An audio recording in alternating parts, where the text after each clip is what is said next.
ये संकल्प है सभी का। जो भी लोग कभी दरबार अनुमति भी देगा तो सब चिकित्सा पूरी की पूरी निःशुल्क होगी, एक पाई का भी लेन देन का नहीं होगा।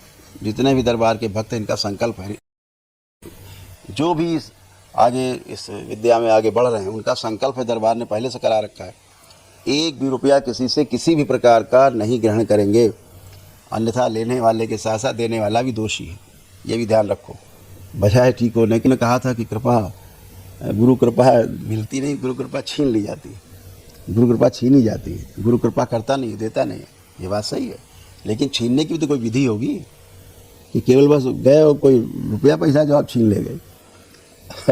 गुरु कृपा छीनने की विधि है समर्पण, गुरु के प्रति समर्पण, पूरा पूरा समर्पण, 100 में 100% समर्पण, ये विधि है। तो जब आप में समर्पण ही, आप गुरुमुखी नहीं हुए तो कहाँ से आपको कृपा आने लग गई भाई। तो दुष्टों दैत्यों के कारण दैत्य स्मृतियाँ सक्रिय रहती हैं और दैत्य आपको भ्रमित करते हैं, और भ्रमित करके आपको इसलिए प्रेरित करते चलो जो चिकित्सा कर दी जाए।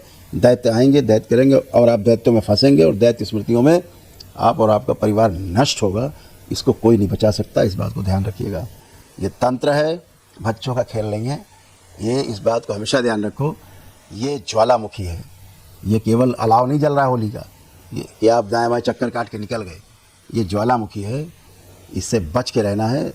बाबा माँ के संरक्षण के बिना, दरबार के संरक्षण के बिना, मेरी अनुमति के बिना करने का मतलब है सीधे सीधे मौत के मुंह में जाना, अपने भोग बढ़ाना, इस लोक में भी उस लोक में भी, और हमेशा हमेशा के लिए नष्ट हो जाना।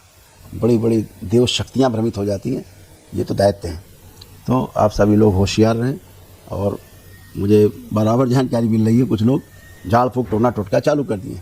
बचना है, अभी आप अपने परिवार के लिए अधिकृत हैं कि अपने परिवार के लिए आप संकल्प कर सके, परिवार के लिए आप प्रार्थना कर सके, आपकी प्रार्थना सफल होगी। बाहर आपके डीएनए के बाहर आपने किसी के लिए प्रार्थना की, किसी के लिए कुछ बोला कि ये ठीक हो जाए, वो हो जाए, ये हो जाए, तो समझ लीजिए उसके कष्ट आप में घुसे, उसकी स्मृतियाँ आप में गईं, वो स्मृतियाँ फिर फैलेंगी आपके परिवार में, आपके कुल में, आपके से जुड़े हुए लोगों में, और फिर धीरे धीरे धीरे करके जब घनी हो जाएंगी कुछ समय बाद, तो फिर आपको भयानक कष्ट शुरू होते हैं, वो फिर असह्य और असाध्य हो जाते हैं। तो इस बात को आप लोग नोटिस में लीजिएगा कि ईश्वर कृपा से संभव होता है, हर चीज़ समय से होती है। बच्चा पैदा होता है, ठीक बात है 9 महीने में, लेकिन वो बच्चा पैदा होते ही दूसरा बच्चा नहीं पैदा कर सकता। इसके लिए समय जो है वो बहुत ही महत्वपूर्ण है। उस समय को पार करके, विधि को समझ करके, व्यवस्था को समझ करके और आगे कोई कार्य करना है मानव कल्याण के लिए।